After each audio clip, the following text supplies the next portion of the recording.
Aaminin ko, sobra na akong nahihirapan.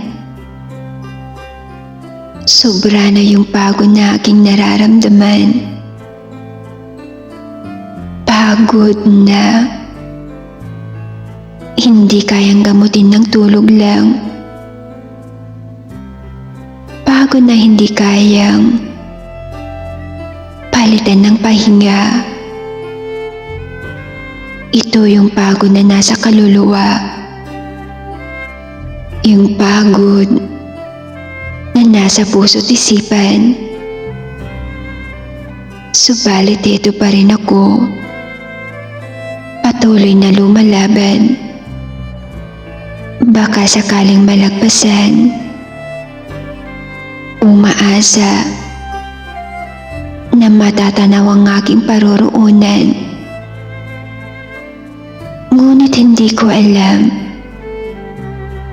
dahil hanggang ngayon malabo pa rin ang aking daan.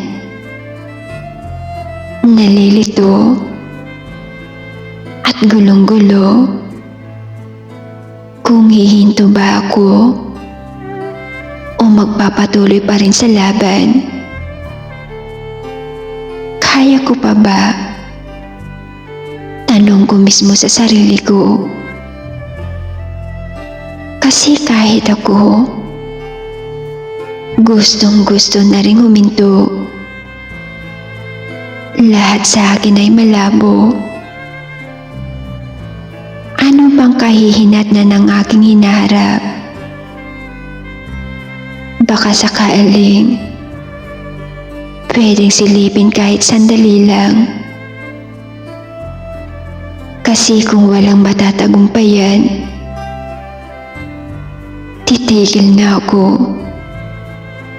Kung puro na lang paghihirap ang aking pagdadaanan.